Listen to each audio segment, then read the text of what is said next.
Hey, what's up, everybody? It's your boy Darrell Owens back for another edition of One on One here on the LegacyMaker Sports Network, and of course, airing on the amazing Bowie Television. It is episode 203 of One on One, and of course, we're doing our draft specials. We had Jay Quimby's a couple weeks ago, his first draft. We had James Brown last week. We got my man, the myth, the legend, Lamont Thomas, join us for his mock draft, his second straight year giving us a mock draft. There's another story behind that because technically it's three, but we're not gonna get into that. We're not gonna get into that. It's a little bit of a sore memory. But anyway, Lamont's coming on today. We're gonna knock this bad boy out and kind of figure out where Lamont sees things going here in the 2026 NFL draft. Tomorrow, we got Jay coming on for his final mock, and then after that, it will be the draft itself. Let's see what Lamont's got up his sleeve here for episode 203. It's Lamont Thomas's NFL mock draft here on One on One. One, one, one, one, one, one, one, one, one, one, one, one. Welcome to the one-on-one. When it comes to ratings, man, we number one. I get the truth, then I give them the scoop. If anybody got a question, I give them the proof. Welcome to the one-on-one. When it comes to ratings, man, we number one. I get the truth, then I give them the scoop. If anybody got a question, I give them the proof. Welcome to one-on-one at LegacyMaker Sports Network.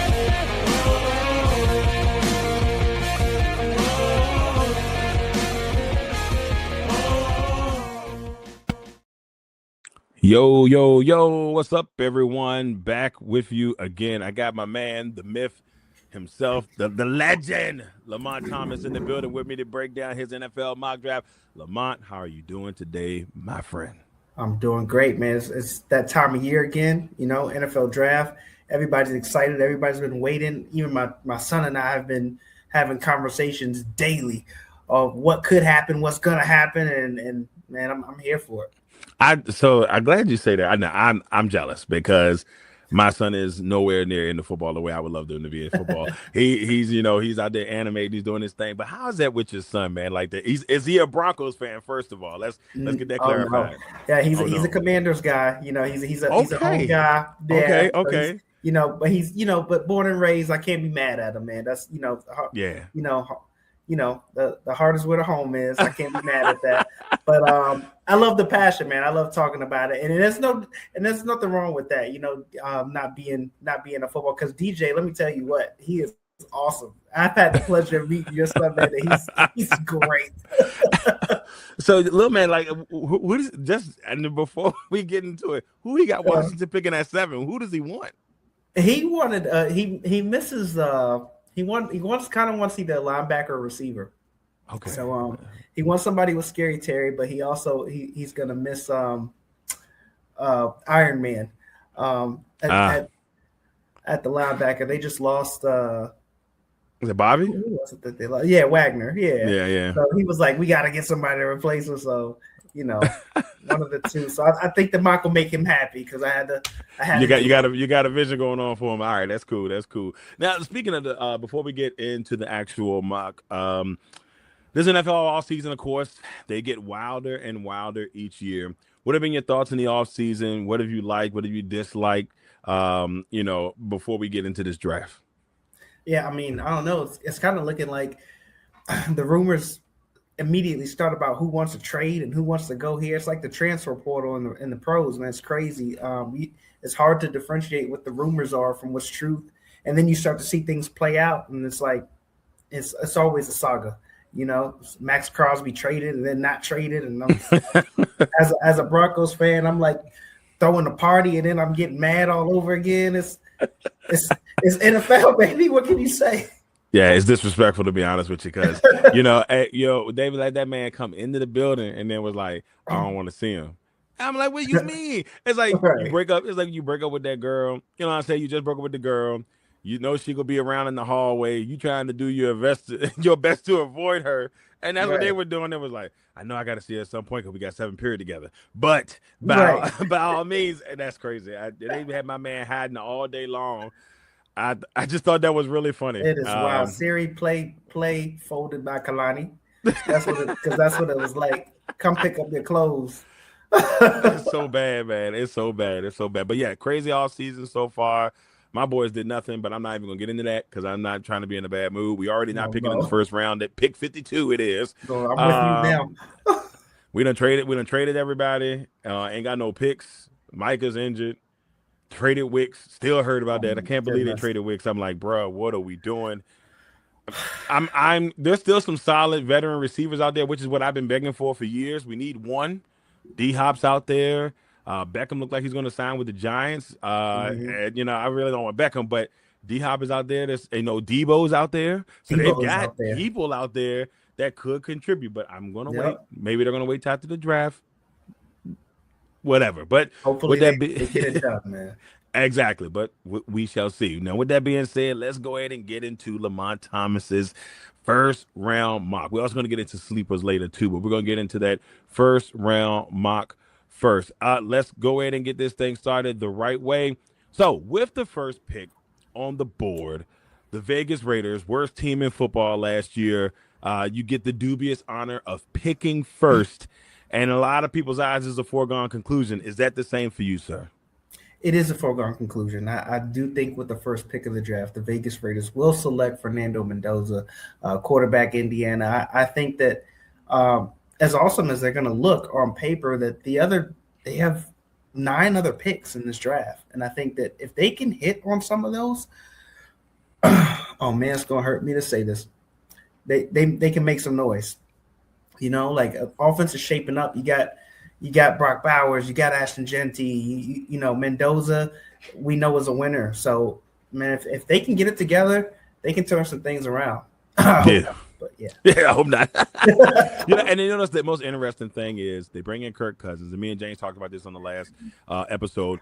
They bring in Kirk Cousins, and you know that Kurt is going to be a critical piece for the development of this young man. Because here's the thing: you don't even have to start him. You could start Kirk Cousins, Mm, and with what they have there and what they added defensively, and then somehow, and we talked about this a couple seconds ago, they still have Max Crosby because the Ravens said, "No, we good." So all of that defensive talent they brought in on top of right. Max Crosby makes it a very interesting offseason for the Raiders.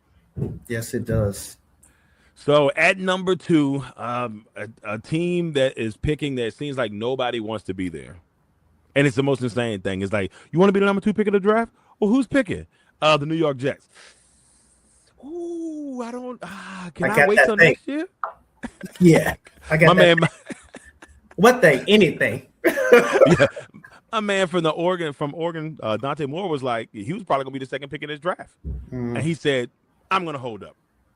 I'll come out next year." That's crazy because he already knew. He was like, "I'm not even gonna fall into that trap. I don't want the opportunity." With that being said, and nobody wanted to go to New York, who do you have going to New York at number 2? I think at number 2, the New York Jets will select David Bailey, edge rusher, Texas Tech. You can throw those edges and those linebackers around a little bit for the top of the draft, but I do believe he's an instant game changer. They say, he has the short arms or whatnot, but the motor on this guy is absolutely ridiculous, and he's one of the reasons why the Red Raiders had one of the best defenses last year. So he's a disruptor. I just feel like you need a staple if you're the Jets, right? It's always the case, but hopefully it pans out for you, and you can add to that defensive strength that you have because they did have a strength on defense at one point in time, traded away a few players in the offseason or towards the end of the season last year, and hopefully they can get that back and at least have that piece going for them. That's where it gets interesting. A lot of people think this could be Arvell Reese, but Arvell Reese has made it Mm-hmm. completely clear. Hey, I don't play well in New York. He said this months ago. My man, I've never seen a draft pick say, I've just never played well in New York. So I guess if he goes to the Giants, if I'm the Giants, do I, maybe I hold off on that too if he comes to me because he said he doesn't play well in New York. You're going to play half of your games there. You can't do that. So if you're the Jets, just stay clear for somebody who just don't want to be there. But Bailey, I in think a he's lot of scared people's of eyes, gangrene. yeah, yeah. And a lot of people in their eyes, Bailey is the best edge rusher in this draft. So we'll see if that's the case. At number 3, the Arizona Cardinals. Now, there's a lot of whispers. that the Kansas City Chiefs are interested in moving up to 3 or 4, which really makes me wonder, like, where would they go with this pick? But as of now, as of this time, that has not happened. And so at number 3, the Arizona Cardinals, where do they go at number 3? And I hope that never happens. But I'm going to say at 3, I have the Arizona Cardinals selecting Arvell Reese, linebacker / edge, however you want to line him up for Ohio State. I do think that he could be the key piece to a team that's turning over a new leaf. You know, they rave about him being an off-the-field leader.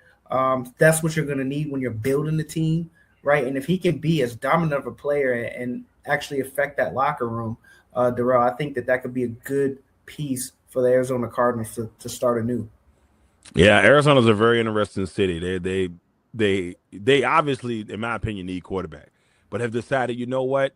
They look like they're content with waiting the next year. And Jacoby Brissett has not signed with the team yet. So they're waiting to see if I think they're trying to get the extension or something going with that situation. That's a whole nother scenario that you got to kind of watch out for, because he wants to be paid like a starter, and you can't blame him. If you want me to be the starter, pay me like a starter, even if it is for 1 year. And starters are running around $20 million. So we'll see if that ends up being the case in Arizona. At number 4, the new look Tennessee Titans, and I'm in love with that Oiler blue returning in that Oiler red or whatever that color may be, just nice. Oiler colors in general. How do you feel about the new look Tennessee Titans, and where did they go at 4? I like the new look. It gives me those Aaron McNair vibes, man. It looks great. But for the 4th pick, I got the Titans selecting Jeremiah Love, running back Notre Dame. A lot of different views of where he's going to go in this draft. It could shake up the draft depending on if somebody decides to come get him or if he falls or whatever happens with him. So he's definitely a key piece to this draft. We know how running backs are treated, in terms of, being drafted and signed and all those sort of things. But I think that when the Titans get here, if he's available on the board, he's going to be that player on the draft board that they say we will not pass him by, right? Sure, you got Pollard in the backfield, and they running game's not terrible. There's other needs for sure, but I just think that this is a player that they will regret passing if they do it, and they just feel like he's one that can make an instant impact and possibly the best impact for this franchise. I agree 100%. I think that if you're Tennessee, and Arizona could actually use Love too, which is yes, they have Connor, but Connor's has some injury issues, so that's something that you can look into. The first 2 teams, I can't see them going running back, but if they go this route and you have Pollock, you have Love, and you just give just an extra, person that can just take the load off of Cam Ward while he's trying to learn, I don't think you go wrong there. I don't think you go wrong there at all. Yeah. At number 5, the New York Football Giants are on the clock, and for the first time, are on the clock. Where do you have them going at number 5? Yeah, the busy New York Football Giants at number 5. I have them going Francis, and I hope I don't butcher his name. I don't know if it's Malgoa, the offensive tackle for Miami. But I do think that he might be a good fit for the dual threat of a Jackson Dart.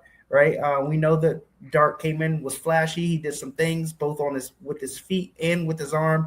They're going to need somebody back there who can be flexible, at the tackle spot, and I think that this guy can give it to him. Yeah, he's been a big name on boards. I've seen him anywhere from here to the middle of the pack, but he's obviously in most people's eyes that top 1 or 2 tackles in this draft, and they definitely have a need there in New York. You got to protect Jackson Dart. He took a couple of hits last year that some were his fault, some were not his fault, but they've got to protect him if he's going to be the future of that football team.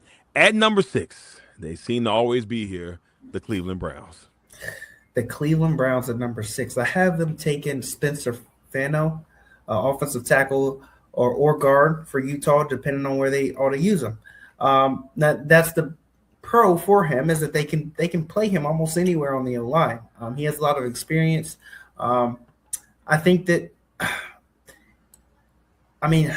depending on may depend on what you're going for, right? If you want to do a pass attack or a rush attack to be dominant, But I just think that he's so versatile, man, that Cleveland definitely needs a sure thing. They're kind of like in that Jets boat.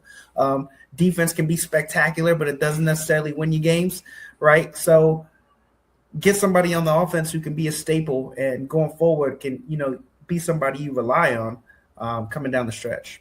Yeah, that defense doesn't win games unless they play the Packers, but that's another story for another day. Oh I'm not no, even gonna get into that because I mean, whew, boy, I tell you what, that's I'm boy. so sorry. I know that's not. Don't be sorry. They did it to themselves.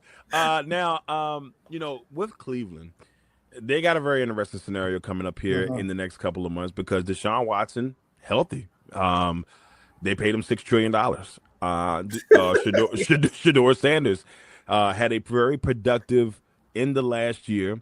Won some games that and he was able to kind of get the energy going in Cleveland. The Pro Bowl Cleveland, on his contract. yes, technically, yes, he got a Pro Bowl on his contract. Despite how people look at it, he was very successful towards the end of that season and really gave the Cleveland fan base something to cheer about. They really love him there.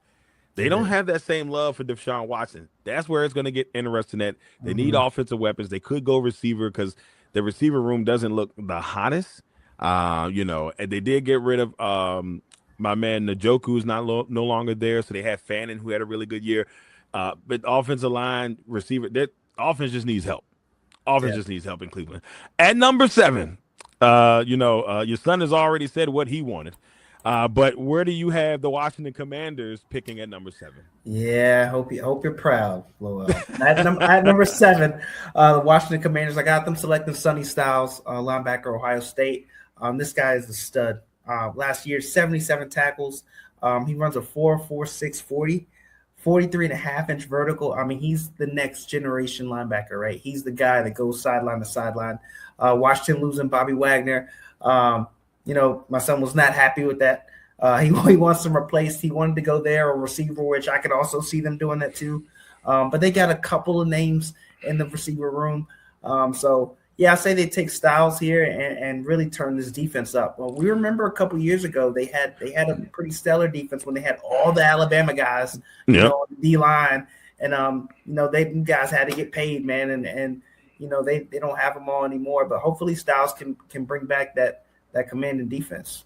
Yeah, Styles is intriguing to me. There's a lot of word on the street that Styles is a DQ guy. Like DQ really likes Styles. So they're going to need somebody who can help build that thing back up, especially with the Bobby Wagner situation in Washington.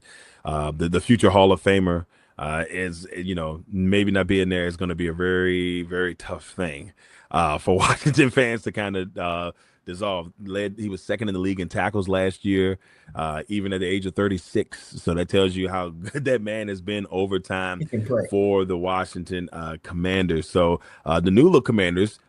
Before we move to New Orleans, what were your thoughts on the jerseys for the Commanders? Man, we talked about it, man. I just thought I was going to see a little more flair. Yeah. Of course, whenever there's a jersey reveal, your fans, your hometown people are going to be excited, But they looked, too much of what we've seen before. To me, I'd want to see a little more razzle dazzle, but if that's what they're going with, hopefully they play nice in them. Yeah, I like the black ones. I like the W with the arrow going through it. I don't understand why they didn't put the arrow on all the helmets, but I'm not going to fight that fight. There's no need to fight that fight. And a lot of fans are pumped up about it, but they could have done worse. I mean, you could have done what the Rams did. Go out here and act like you're going to have a big jersey reveal, and it looks exactly the same. Replica. They put small. The changes are so small. You be like, hey, that's the same jersey. Right. Are you me right now? Look, you're like you. Yeah. Spider-Man, bro. Hey, what you doing there? But besides the point. At number 8, we got the New Orleans Saints, who surprised a lot of teams last year. They had a really nice run down the stretch. And I said this with James the other day. I felt like this was going to be a quarterback. Just at the beginning of last year, I was like, this is going to be a quarterback. They don't have a quarterback. They didn't draft Shador.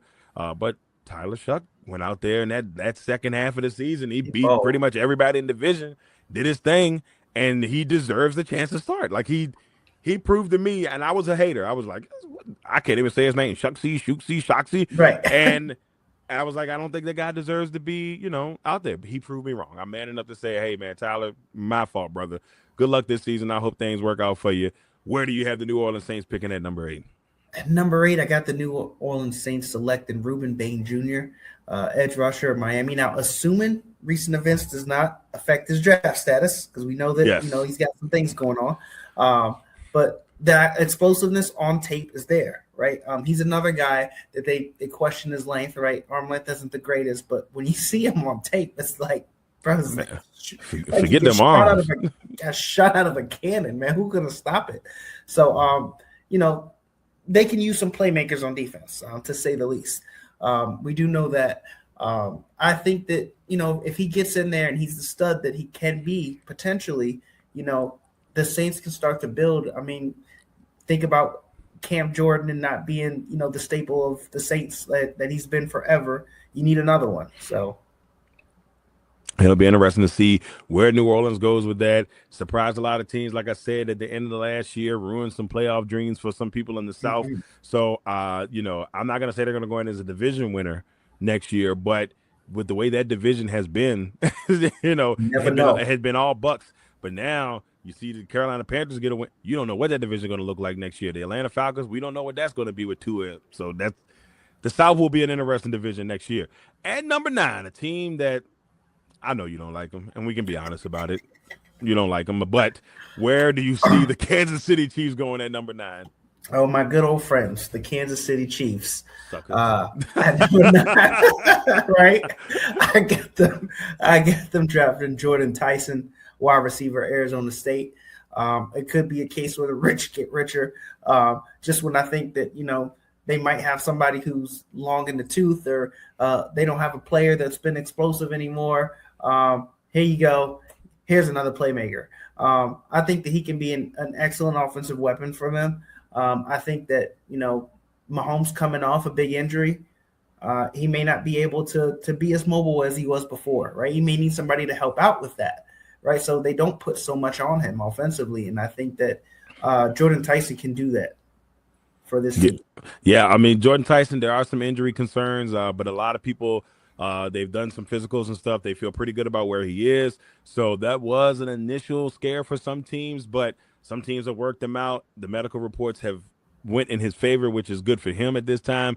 Kansas City's going to be interesting because they may not have Pat Mahomes at the beginning of that season. That means it's Justin Fields' show. And like I was telling James, I like this for Justin Fields because you're going to learn finally from one of the greatest offensive minds in NFL history and Andy Reid. No more defensive coaches as your head coach. You got somebody there who can be a tool to maybe help take you to the next level and maybe finally get you a starting job and consistency, because we know the talent is there. It just defensive coach, and it just didn't work out. At number 10, surprisingly, a couple of days ago, this was the Cincinnati Bengals, but they decided to trade Sexy Dexy Lawrence to Cincinnati for the number 10 pick. Where do you have the Giants with their second pick in the top 10? I think it's interesting them coming up to this spot, right?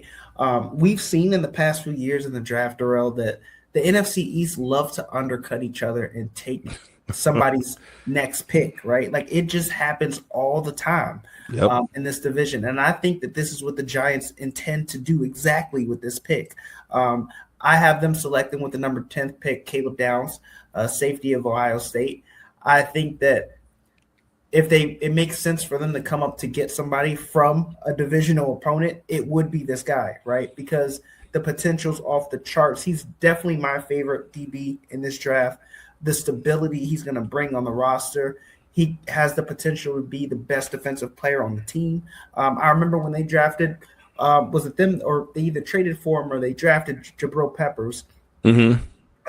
And this is who I feel like they're trying to mimic with this pick, like, right? But the potential, I feel like is more with Caleb Downs, even more so. And I hate to say it because coming from Ohio State, but I love watching the guy play, man. He's amazing. So Caleb Downs for this Giants team could really turn this defense around, and I like this pick for them. And Ohio State's cooking so far. 3 Ohio State players in the top 10. Still got another couple of goals here. But at number 11, speaking of Ohio State, the Dolphins need everything. They do. They traded everything away or gave everything away. Tariq Hill, free agent potential, Kansas City reunion potential. Mhm. He's gone. Chubb is gone.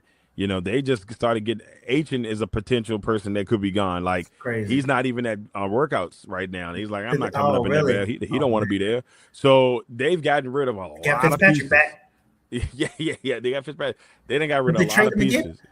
I know. Well, I don't. I can't remember if he came back or not, but I know they were talking about potential him like not being there. And I'm like, Dad, who they gonna have? They signed Willis to all this money, and I feel bad for Willis because I feel like he should have went to Arizona because Matt's brother Mike is in Arizona, and they Right. need a quarterback. But I digress. I'm not that smart of a man. I digress. Where do the Dolphins go at number 11? And I'm sorry, I was thinking about the Jets for Fitzpatrick, but It's okay. yeah, both teams tend to like to trade all their players. So at 11, I got the Miami Dolphins selecting Carnell Tate, the wide receiver for Ohio State. Sticking with the Buckeye theme here, but they have a lot of good players coming here in the draft. I think the head coach, I think Jeff Hafley, it makes sense for him. He has ties to Ohio State and to Ryan Day. And I think that, he can feel the loss that they've had. Like you said, both Tyreek and Waddle being gone. Gone. I really love Waddle's new home, but that's another story. This is a nice spot for him. Nice spot for him. Yeah. But no, I really think that, you're rebuilding with a playmaker who can score, right? Who can do things with the ball in his hands. Carnell Tate will be the guy. Yeah, so Tate becomes the second receiver off the board and heads to Miami. At number 12, we got a team that's always in the mix. In some reason, it's either bad, good, maybe so, you name it. We're talking about Jerry's world and the Mm-hmm. Dallas Cowboys. Where did Dallas go at number 12? Love them, like them, or hate them. They're always here. Uh, Always. I think the Dallas Cowboys at number 12, they select Mansour Delane, cornerback, LSU. I do think that originally I had them getting Caleb Downs and him falling right here. Mm-hmm. Uh, I think that the Giants are going to undercut them and take that pick. And I think that they're going to be left with Delane, which is not bad, right? Yeah, if The you're going to be Cowboys, left with somebody. right.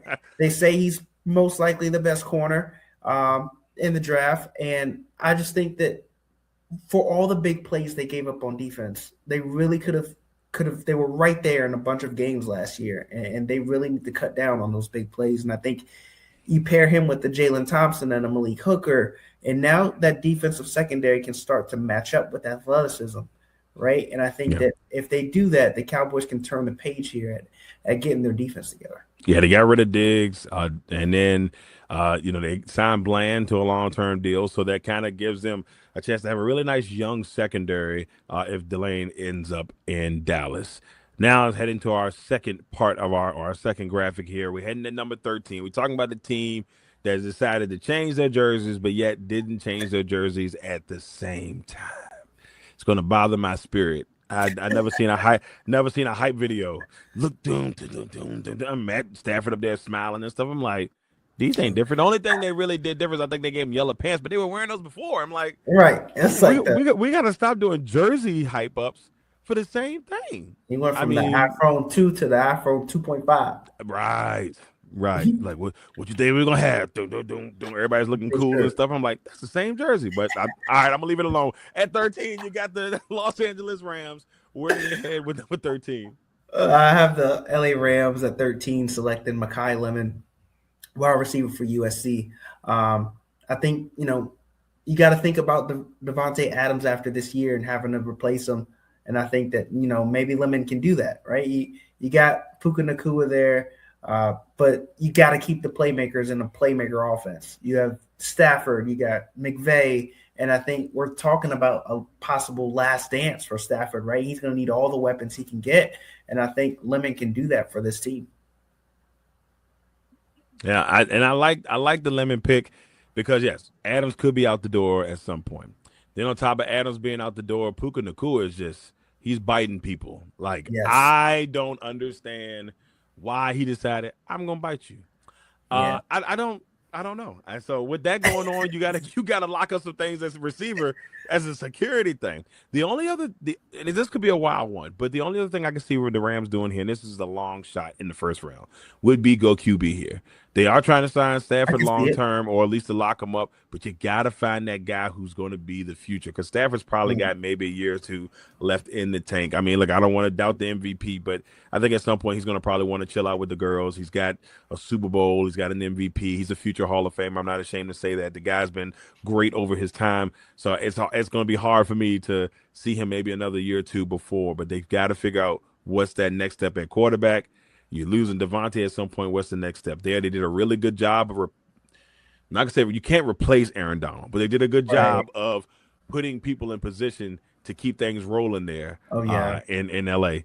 At 14, the Baltimore Ravens, very interesting team. New head coach with Jesse Minter there. Lamar, they're still trying to get their contract extension going on there. Half of their tight ends are gone. Likely's in New York.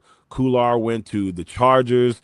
And one of the biggest problems, they offensive line. So where do you have the Ravens going at 14? I have the Baltimore Ravens at 14 selecting Kenyon Sadiq, tight end for Oregon. Like you said, likely went out of the door with the coach, all right, to New York. You got a player who has the most catches in a season ever for Oregon at tight end. I think he could be a great talent that's paired with Lamar Jackson, right? You're still going to need weapons for him. You can figure this out. I think that you sort of address your offensive line issue because he does also work as a lineman. But I think a tight end here would be a good fit for this team. Yeah, I mean, and technically, it feels like they only have one tight end, and that is Mark Andrews. Mark Andrews, did sign an extension not too long ago, but there's nobody else, and Mark Andrews is a little bit older now, so you've got to find that young gun who could potentially take the role in the future. At 15, the Tampa Bay Buccaneers, they fell apart. They were looking good at one point during that season. I think they were like 6-3, and then they just started losing. And they just lost their way right out of the playoffs. What are your thoughts? What are your thoughts at number 15? Where do they go with on number 15? I can't get my words out. Something like that. Where do they go with 15? Tampa Bay. I was trying to milk it up real nice, but it didn't work out. Where do the That's all Tampa Bay good. Buccaneers go at 15? At 15, I have the Tampa Bay Buccaneers selecting Jermod McCoy, cornerback Tennessee, tough player. I think that he'll be an instant upgrade to their cornerback room. And you want to talk about players who had short arms. This guy has a 77-inch wingspan, so he has arms for days. So I think that this guy, you put him in there, he gets some stops on some big players within the division, and then, like you said, you really got to address where this team fell off last year, right? Because you had some injuries here and there, definitely on offense.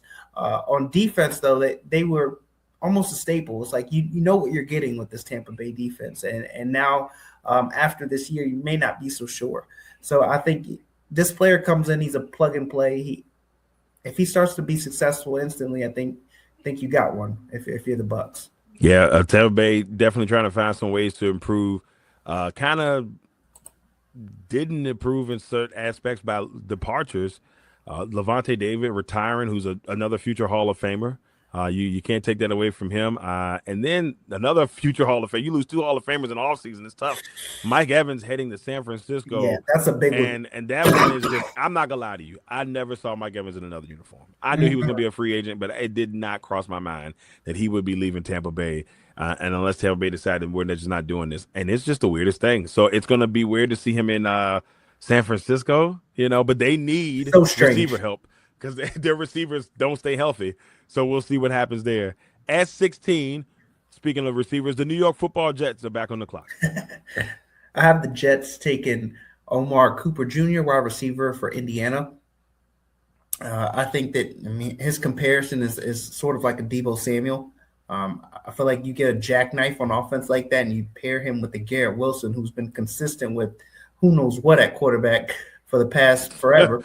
I just think that you got some weapons, man. Brees Hall's still back there, right? Maybe this offense can finally come together. You still got to figure out the quarterback situation. Maybe. Gino. Gino's there Gino. now. Maybe Gino. if he can be just stable enough to thrive around all these weapons, we have seen him, Yeah. have some sparks here or there. So who knows? I got them taking Omar Cooper here. I just want Aaron Glenn to do well. And That too. it's not a lot. It's not a lot of people of his complexion left at the head coaching position. And Not at all. I just want to see my guy do well, man. And he wanted to be a Jet. He wanted to be. He was a former Jet. He wanted to be there. And He did. the owner did him some injustices, but I'm also gonna let that one fly too. At number 17, the Detroit Lions. Where do you have them The going? Detroit Lions at 17. Yes, I've been waiting for this. Me and Yes. Jay talked about this, and me and Jay talked about this in those first 2 episodes. I'm like, if anybody can say this name, if anybody can say this name, I have it's the gotta be Lions Lamont. take. Drum roll. Yes, Aleva Vega, Ione. there Go you go. Yeah, Penn Lamont. State. I think that he's had a flawless year last year. He allowed 0 sacks, right? Just an IQ off the charts, right? He screams Detroit to me, right? They're always talking about mentality there. Campbell has these guys, just bred and ready to just duke it out with anybody on the field. And I think this is a player for them. And, they love to run the ball, right? They love to be hard-nosed, and I think this is the player for them.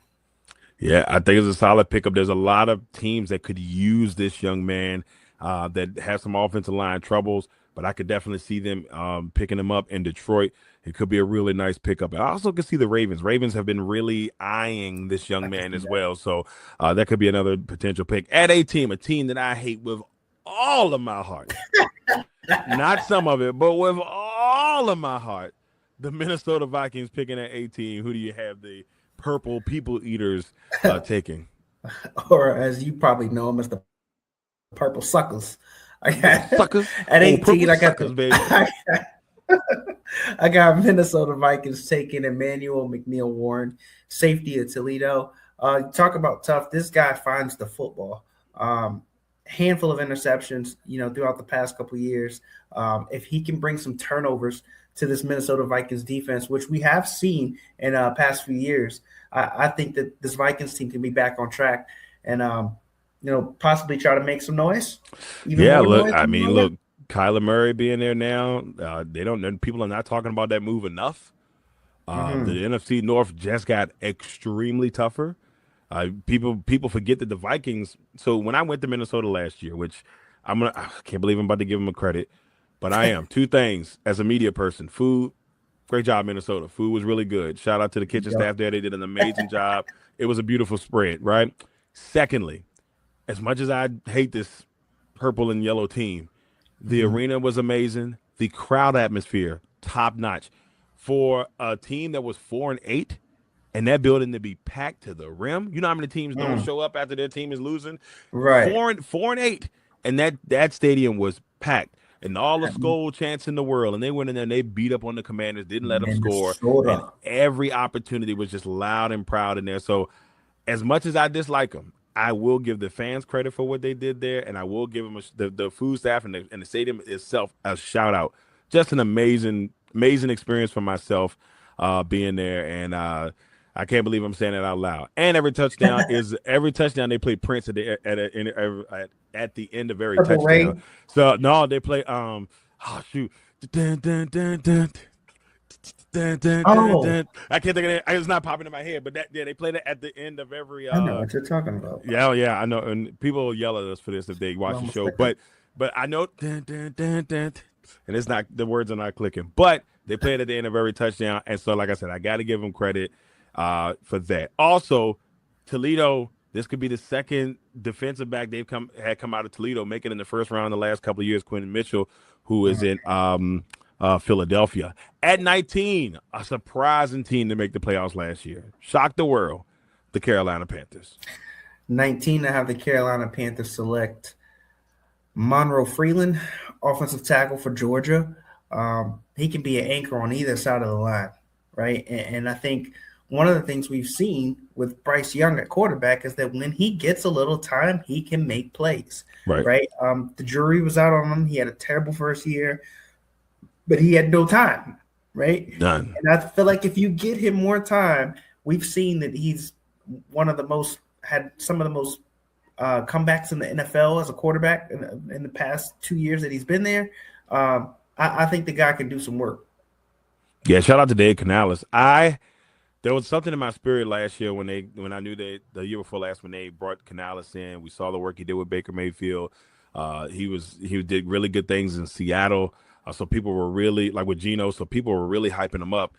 He comes there to Carolina. It was a little rocky in the beginning, but from that time that they benched him, and the year before last till Mm-hmm. now, he's done nothing but prove that reason why a lot of people feel like, okay, this is why he picked him at number one.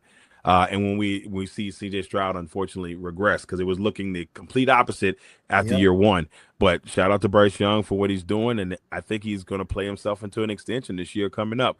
The only thing, and I talked to this with James the other day. Now they're going to have a number one, team schedule. They won the division, so you're going to get those first place teams. Right. I'm interested to see how they handle that. I mean, they did beat the Rams during the regular season, so we shall see. Picking for the second time in the first round because this was the Green Bay Packers pick, but they used it to get Michael Parsons, which I do not regret, despite the injury. Because before we lost that game to Denver, we were cooking, and we lost all the games after after he got injured. We did not win another game that season, which I'm is crazy. sorry about that. Made the playoffs, didn't win another, lost 5 straight games. Made the playoffs, lost 5 straight games, lost first round playoffs. That's what they did last year. Suckers. At number 20, the Dallas Cowboys. Where do you have Jerry and the crew going this It's like time a around? staple for this show. Suckers. Suckers. Yeah, man. Suckers. 20, I got the Dallas Cowboys selected Akeem Mesidor, edge rusher, Miami. Apparently, edge rushers from Miami are few and far between. They just come a dime a dozen now. 17 and a half tackles for loss in 2025, which is insane.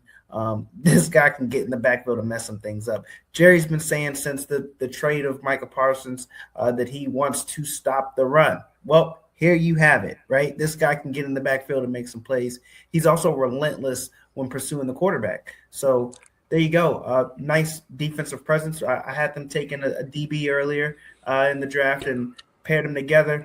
They can do some damage. Yeah, a lot of people, question like, did Dallas win that trade? Did Green Bay win that trade? To me, so far, I think it's even. Despite the injury to Micah, we saw what a difference maker he made for that Packers team last year. But you look at what the Cowboys have been able to do with that pick. Getting Quinnen Williams, getting Logan Wilson. They're going to get 2 draft picks here. They were able to do some really good things out of this. They still have Kenny Clark, who is a former Pro Bowler, and they just – I think that, as much as we give Jerry crap for, in the end, this is going to really work out for him. They also have the Packers' first-round pick next season. So, Right. and the way they're looking right now, that could be a good pick. But, that's just me being salty. At number 21, the Pittsburgh Steelers. Right now, the Aaron Rodgers-less Pittsburgh Steelers. Where do they go at 21? At 21, I have the Pittsburgh Steelers selecting T.J. Parker, edge rusher, Clemson. There's a theme now, I think, between, DBs and edge rushers. They're definitely going to make this draft. Wide receivers you could throw in there. I just think that this you want a younger defensive line probably that has less injuries. But we know that it's a strong suit. The pass rush is for the Steelers, right? Obviously, you have Mr. Watt there. Excellent, but he can only be as good as he is when he's on the field.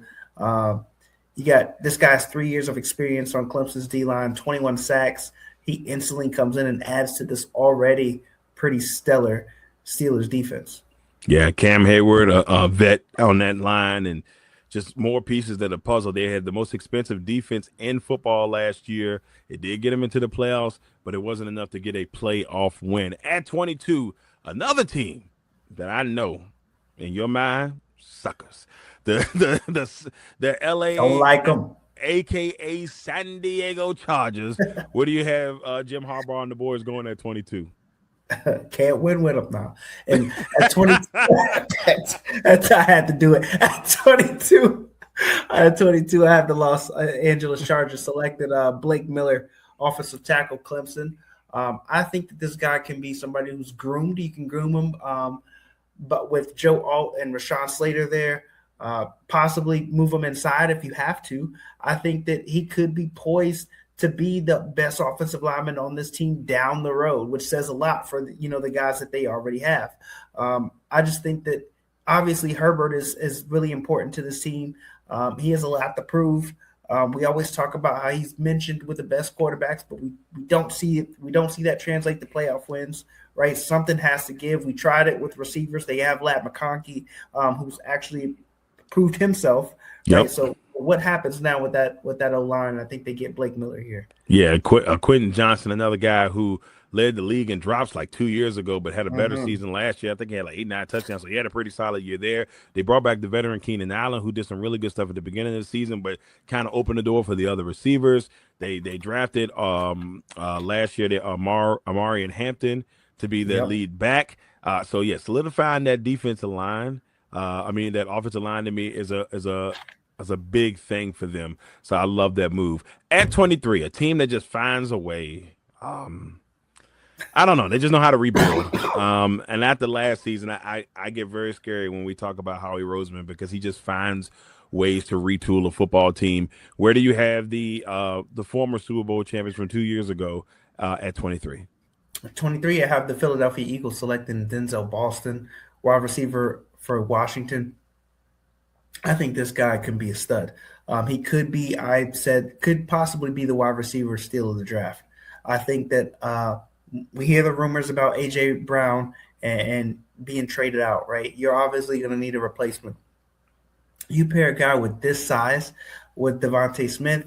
Not sure if he has the one-on-one feet that Brown has, but this guy can come in and if he even comes close to his potential, the Eagles will get rich again. We see them do it on defense. We see them do it with previous picks in the past, as you said. Roseman knows what he's doing. I think the Eagles can do this. So yeah, the Philadelphia Eagles, they go with Denzel Boston at receiver. They brought in my boy Dontavian Wicks from Green Bay, which I'm still heated about. But the Packers did get a fifth and a seventh round for him when they drafted Wicks for a fifth round, but that still don't just nope. So at number 24, we got the Cleveland Browns picking for the second time. And where did they go at 24?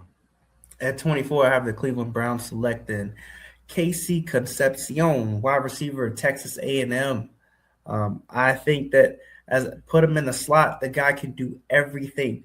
And I think with a guy like that, Todd Monken and the OC, they're going to have some fun, right? You can get creative with his use. You can use him like you see some of these other slot guys in the offense, right?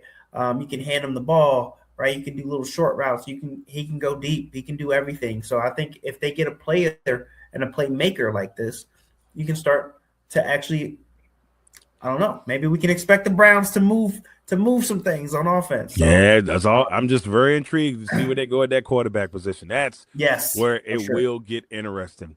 At number 25, another team that as Peter Griffin would say, grinds my gears. We got the this is also gonna hurt to say the defending NFC North Oh, champion, Chicago right. Bears. Darrell showing the true colors. I apologize, y'all. I know I'm supposed to be professional, but this is the fun part of the year. Just let me have it. I'll be better doing the power rankings. But at number 25, we got the Chicago Bears, the Iceman and the crew. Get a playoff win. Tough matchup against the Rams. Almost made it to the NFC Championship game. Came a little bit short. But where do you have the Chicago Bears going at number 25? 25, I have the Chicago Bears selecting Caden Proctor, offensive tackle, Alabama. It should be a crime the way that this guy moves at 358 pounds because he is quick. I think that the GM Ryan Poles found Trey Smith for Kansas City. He's known for seeking out the next best lineman, and if he does that for a team that obviously we know goes as Caleb goes, that this team could take even more strides. A lot of people didn't really see them going this far last year. They're definitely some fourth quarter kings because we see them do some amazing things at the end of the games. But I think that this guy can really help this team on the offensive end. Well, they are now the hunted. It's going to be Yeah. interesting to see how they handle. A Green Bay team that's always going to give them problems. A Lions team that's going to be looking to go back to top of North, and the Vikings team, who just a couple years ago was 14-3, and now they have a new QB. like I say, NFC North this year is going to be highly competitive. At 26, the Buffalo Bills. New dad, but still couldn't get it done in the playoffs, unfortunately. Um, Truly a sin. But with that being a sin, uh, where do you see the Buffalo Bills going at 26? I tried to throw the sinners thing, and I did the best I could. That's At 26, I liked make your it. dad proud, Lamont. Make your Right. dad proud. Oh, here we go, Pops. At 26, I got the Buffalo Bills selecting Caden McDonald, defensive tackle, another Ohio State Buckeye. I think that when you look at the Bills being close to last in the NFL in run defense last year, they need someone who can change that, right? When you have a playmaker like Josh Allen, somebody who really runs the offense, being able to stop the run helps Josh Allen control the ball, right? And you need that significant difference for this entire team if they get any player who can really help them do well against the run like they were unable to do last year. So I got McDonald here. Yeah, it could be a really big pickup for this Bills team that have kind of retooled a little bit. Joe Brady, the new head coach. Very surprising to see Sean McDermott go, but I guess too many, too close, but so far situations for McDermott. So he'll be a hot head coaching candidate next year, along with Mike Tomlin. So if your team sucks next year, you got a chance to get between two really good head coaches on the market next season. At 27, a team that, and I said this with James the other day, I just didn't see them doing well like last year. I had them going 7-10, and I knew they were going to be injured, which they were. But even with the injuries, they won games. They they were really good last year, and had a chance to win the division towards the end of the season, but just couldn't pull it off. And that's the San Francisco 49ers. Just signed Trent Williams back to a 2-year, $50 million deal for the future Hall of Famer. Where do you see them going at number 27?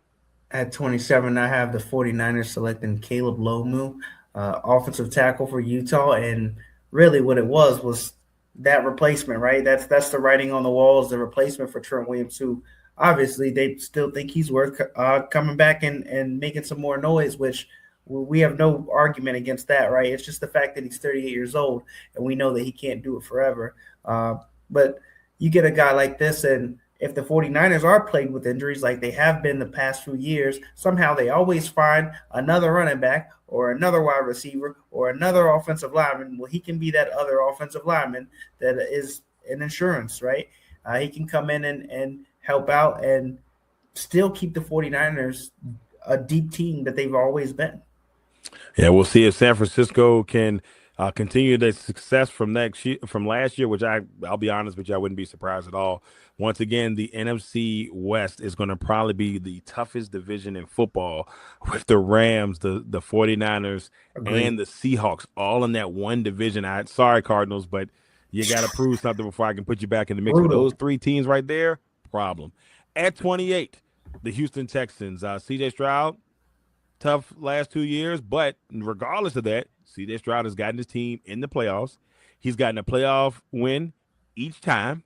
He's got just as many playoff wins as Lamar Jackson. I say that out loud. He's got just as many playoff wins at 3 apiece. So you look at that, and a guy who, in some people's eyes, has regressed. Well, where do they go at 28 to change that narrative for CJ Stroud? It's going to be another name challenge for me. But at 28, I do have the Houston Texans selecting Max Iyenaker, offensive tackle, Arizona State. Would have never got it. Iyenaker is crazy. I'm trying, man. But yeah, offensive tackle, Arizona State. Huge potential for this guy. I think that if he is developed the right way, he can turn into a stud, which is going to be hard for any team if the Houston Texans are outplaying them on both the offensive and defensive line. We see the defensive line absolutely amazing, right? If the offensive line matches that, this team can control the trenches and be very, very scary. Down the end of last year, it was like almost nobody wanted to play this team.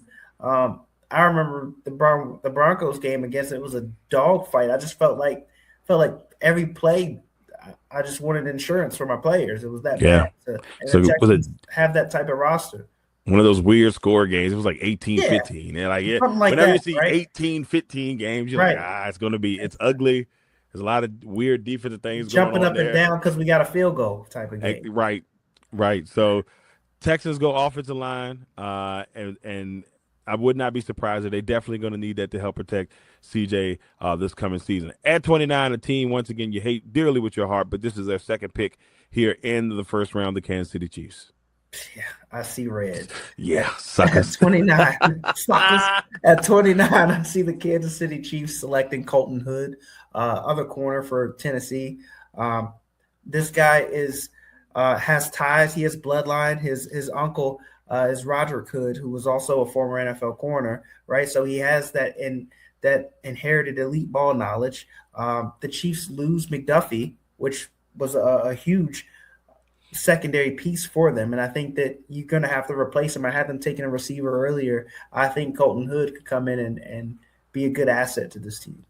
All right, Colton Hood heads to Kansas City to try to help rebuild that Chiefs team after a rough season last year, a surprising season for Kansas City last year, where we didn't even see Pat Mahomes finish the season. At number 30, picking for the second time, the Miami Dolphins.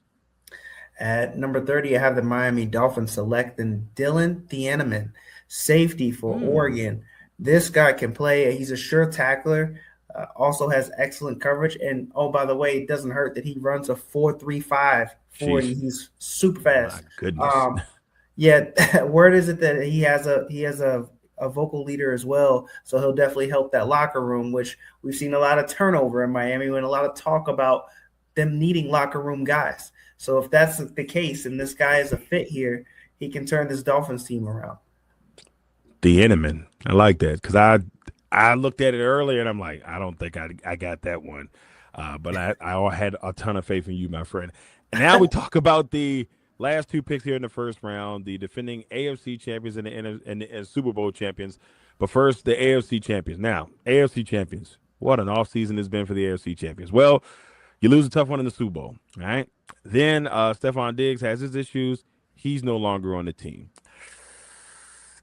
Then, coach of the year, your boys like, look, I Celebrate a little too much. I likes me some reporters, a really good reporter in Diana Rossini. Him and Vrabel do a little something. Look, what grown folks do is what grown folks do. I will say this though, and I know we're going a smidge off topic, but I will say this: I felt bad a little for Diana only because we all know she's gonna get way more heat than Vrabel's gonna get in this situation. Yeah, it's like in her eyes, she should have known better, right?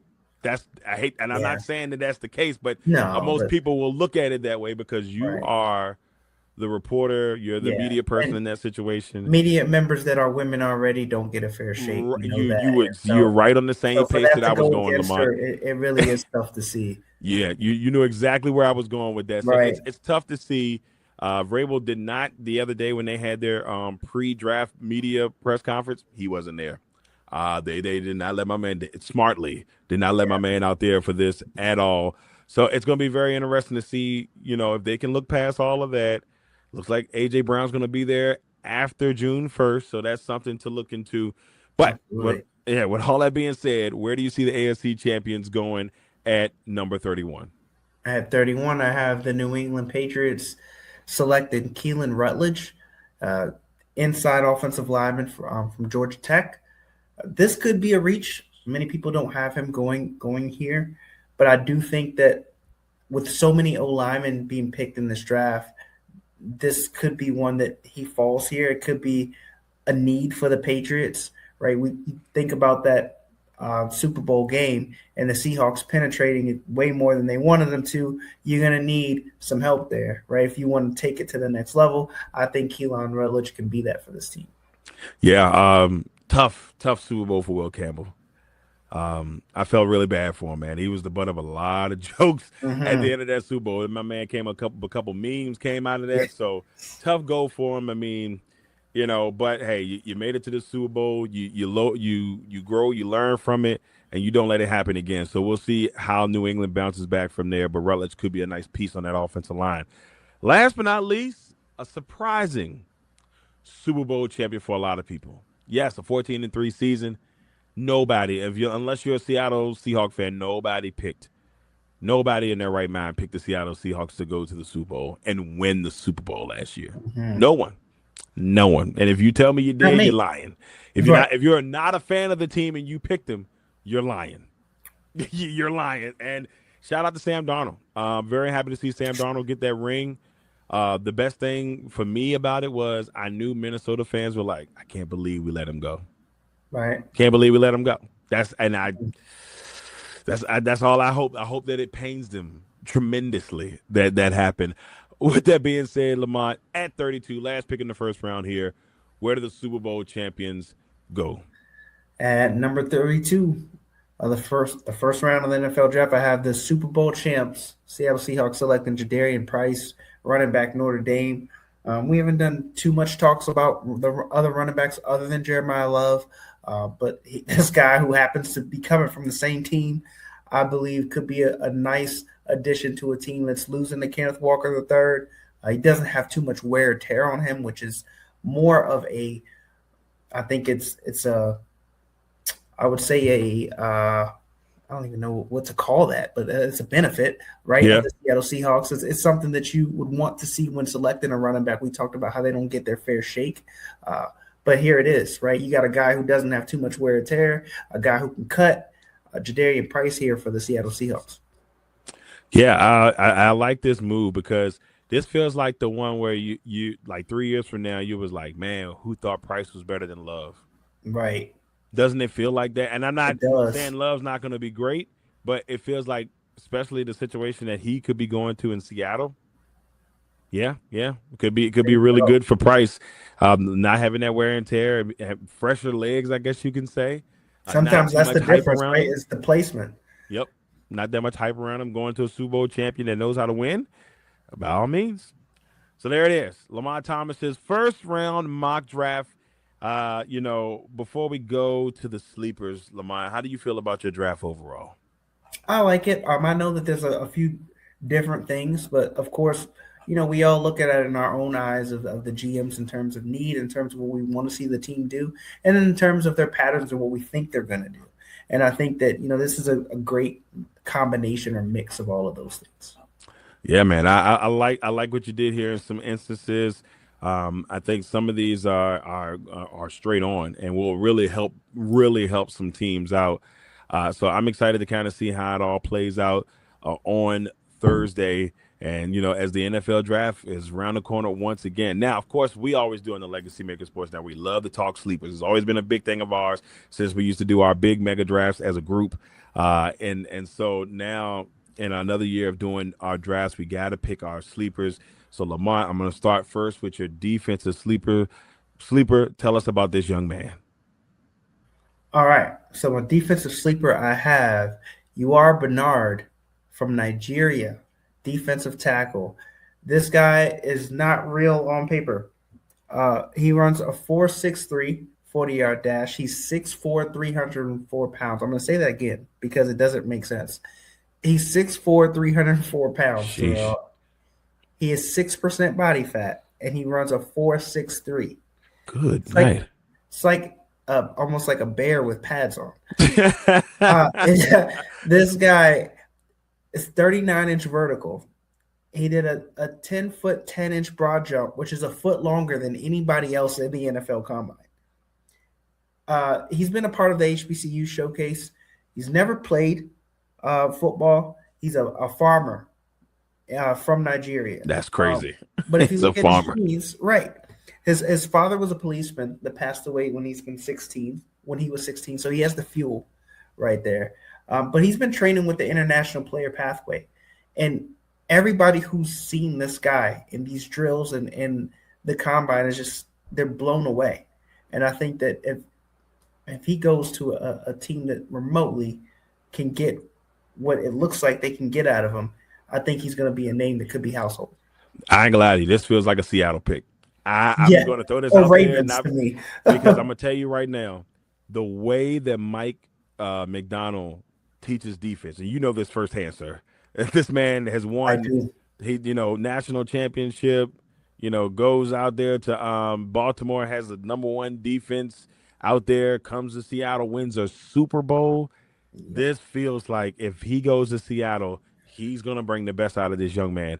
That's the pick. That's the spot for me. That's just the spot for me. I got a really good feeling about that. Absolutely. And then now we swing to your offensive sleeper pick. 6'9", not 6'7", ladies and gentlemen. 6'9". Tell us about the 6'9" monster, Travis Burke.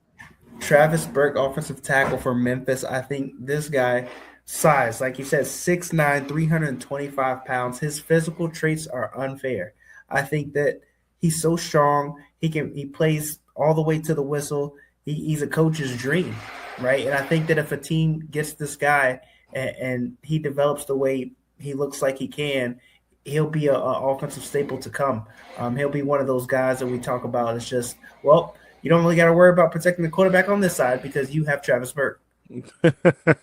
Yeah, look, man, 6'9" monster out of Memphis. I can't wait to see where this young man goes. I'm very intrigued to see how it all kind of plays out there as we get ready for Thursday's NFL draft. Lamont, once again, brother, as always, it's a pleasure to have you on, man, and just sit up and chop it up and talk some football. We don't get a chance to do it as much as we'd like to because of the running around that we both do, but it was good to have you back to do some NFL draft talk, brother. Always a good time, man. I appreciate you having me on. Like you said, it's always fun. I wish we could do it way more than we do, but we got to keep going. Yeah, got to keep going, y'all. I mean, but don't worry, it won't be the last time. We got Legacy on Fire coming back here in the next couple of weeks, so we got to drag our boy out there at some point and get him back on the air to talk some sports and all that good stuff. But look, once again, everybody, thank you all for tuning in. This is our next to last one. Jay will be back tomorrow to give us our final mock draft before we hit the draft on Thursday. So thank you all for tuning in on the LegacyMaker Sports Network. And, of course, we are on the amazing Bowie Television. So we thank y'all all for tuning in, watching. Hope you like some of the picks. Check us out on all our social media pages, the YouTube and all that other fancy stuff, and the website at www.legacymaker.com, all that fun stuff. Go check us out. Go do that. You know what I'm saying? Please. Once again, I'm Darrell Owens. That's Lamont Thomas, Legacy Maker Sports Network. We'll see you all next time.